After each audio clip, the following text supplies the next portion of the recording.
I have the power to change my life. It is the first Sunday of the month, and usually on the first Sunday, I like to talk about the 12 powers, power for the month. Now you notice all these banners on the wall. There are 12 of them. Each one of them represents one of what Unity calls the 12 powers. The 12 powers are spiritual abilities that we all have, that we're all using all the time. And our task is to become aware of how we're using them and to use them in skillful ways versus unskillful ways. So if you follow around January, February, March, you come all the way to understanding in gold. Spiritual understanding is what I want to share today. I'm going to begin again with the affirmation. The light of divine understanding illumines my mind to the good that is already unfolding. So bear that in mind. Understanding is not about accumulating better explanations. It's learning to see beyond appearances until we recognize the divine reality that is always present. Always present. Spiritual teacher Kalu Rinpoche said once, we live in illusion and the appearance of things. Have you ever been completely certain that you knew about something only to find out later that you were mistaken? Maybe a little bit, maybe a lot. Have you ever misread a text message or an email? That's one of the downsides of email is tone doesn't come across always so well. Someone could send you a message, what are you doing later? And then you tell your friend, they were all like, what are you doing later? And I was like, why are you asking me? No, they just meant, what are you doing? Assuming someone's motive? Busted. That's particularly dangerous. Seeing only part of a story. I don't know if there's a story I've ever seen the entirety of. I just assume I'm only seeing part of a story, part of a person. We live from interpretations more than facts. Two people can witness the same event and leave with entirely different stories. You may have heard it said that you would think that eyewitness is the most reliable source of information about something that's happened. It turns out it's one of the least. And you could stand next to a person and see the same thing, and each person has two completely different understandings and explanations of what happened. We see in the Gospels the disciples repeatedly misunderstood Jesus. Not because they're not intelligent, but because they kept interpreting things through old assumptions. Right? You remember the parable of the wineskins. You put new wine into an old wineskin and it bursts. New thinking, new ways of seeing have to occupy new mind space. They don't fit in the old ways. They don't make sense in the old ways. And if we're stuck on our old ways, we will never find our way forward. We will never be able to grow our compassion to the degree that we would like to grow our compassion. I love that saying that our purpose in this life in many ways is to grow our circle of compassion so large that nobody is outside of it. Nobody is outside of it. That, and I've also heard it said, and I have to acknowledge this is true, any problem that I have ever had is at its core a perception problem. So I improve my life. The song, I am the thinker who thinks the thoughts. I have the power to change my life, and I do it by examining my perceptions, my assumptions, my understanding of things.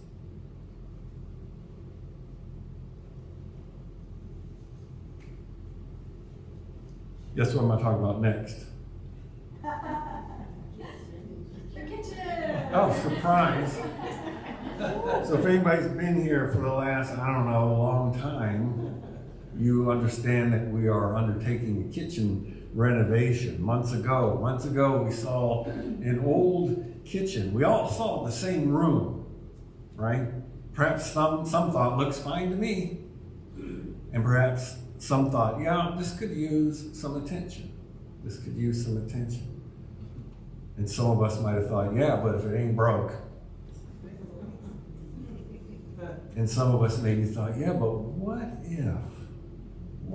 What could this be? And some of us perhaps thought, It costs how much?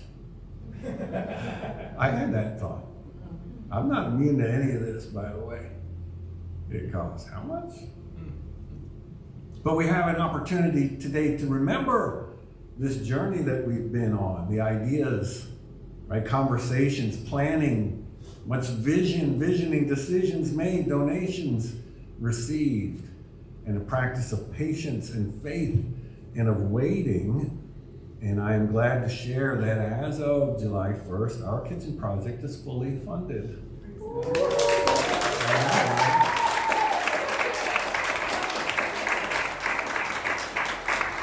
gotta sing Divine Love, expressing through me. Please do.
Oh my goodness, we've been through a lot. And I ask you, what changed?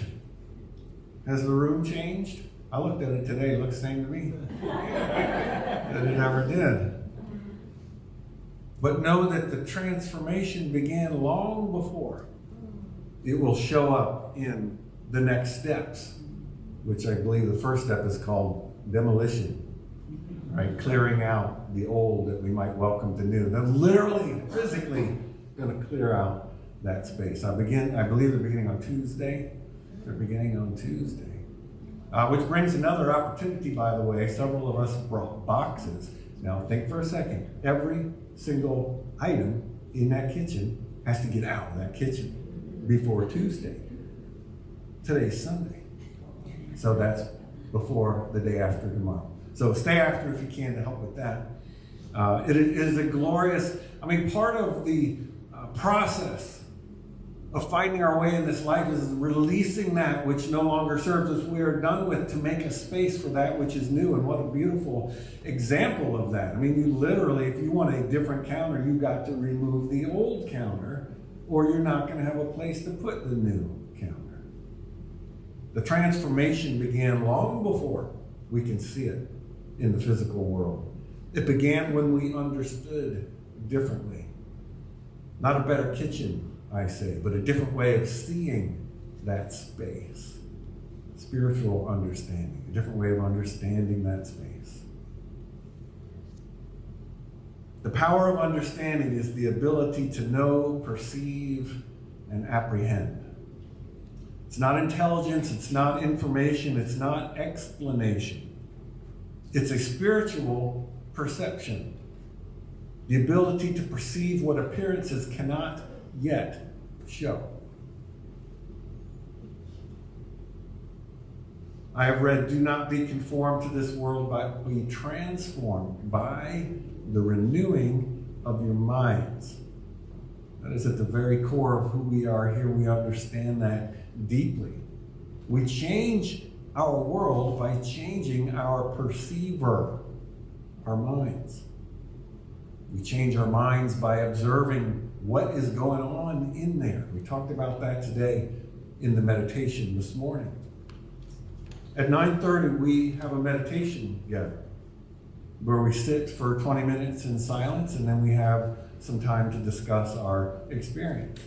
And the practice is insight meditation specifically, or vipassana is the traditional word for it.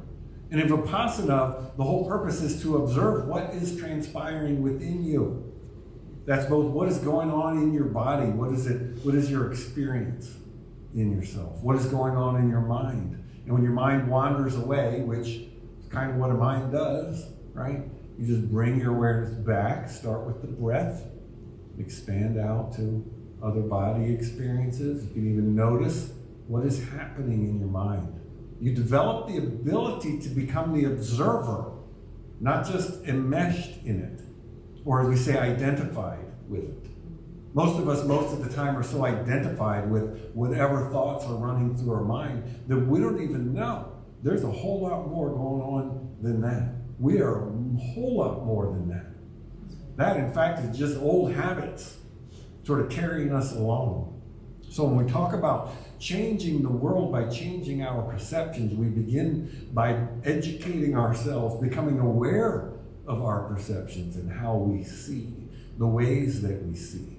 Because there is no other way to change it without knowing it. We have to first become aware. Nothing changes without awareness. Nothing changes without awareness. And also the master teacher, in many ways, saying the same thing. This happened to be from Mark 8. Having eyes, do you fail to see? Is that not about perception? You have eyes, but you fail to see. You have ears, but do not hear. You don't get it.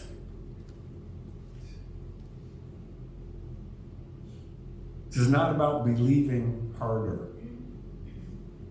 It's about perceiving more deeply.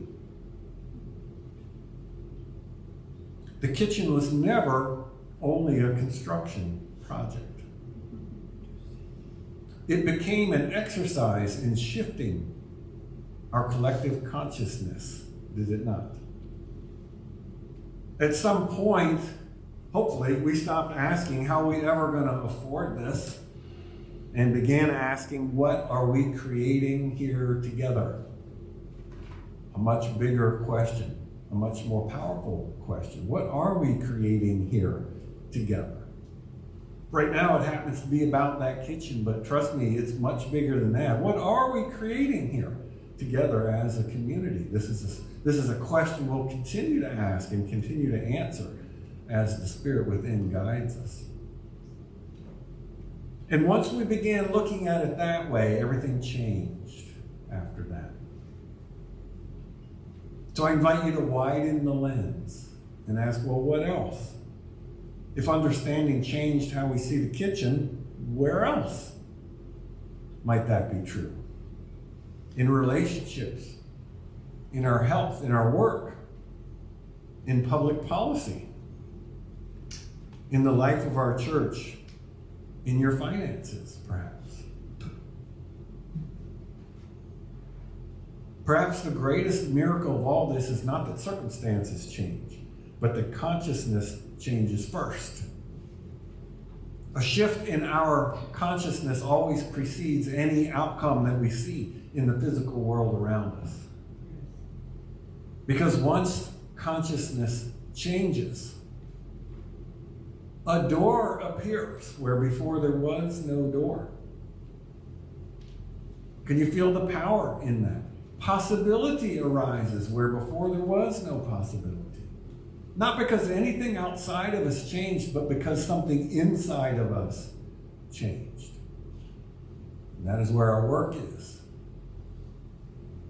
Becoming aware, what is going on within me? Is this true?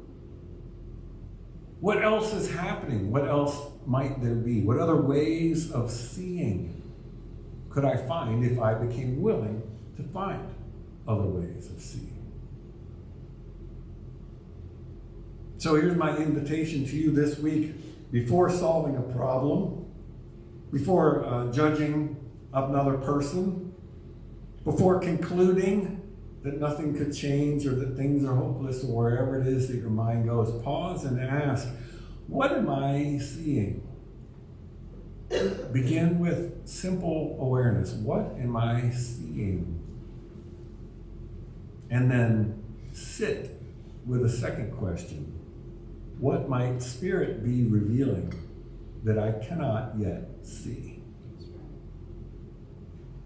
What might Spirit be revealing that I cannot yet see?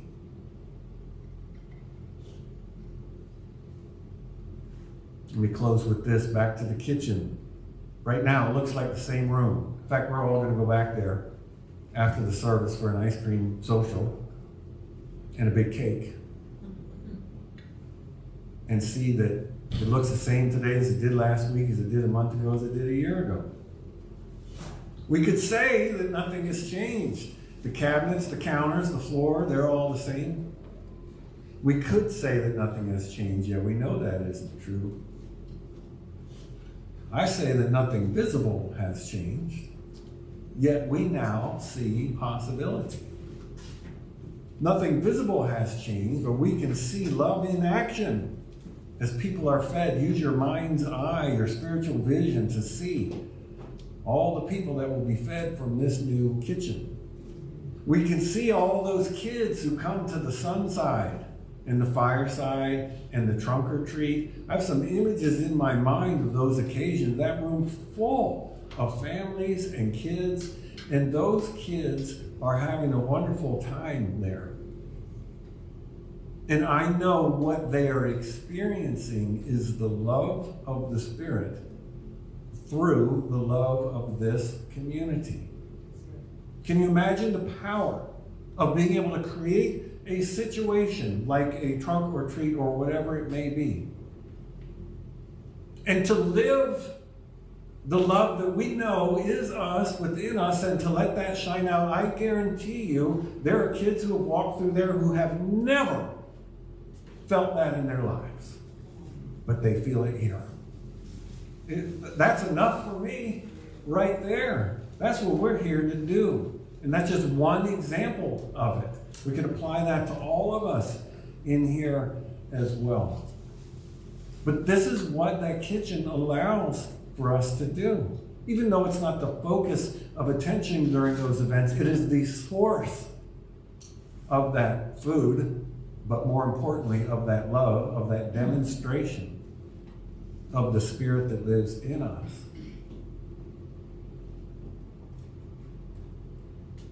And I say a new future has already begun.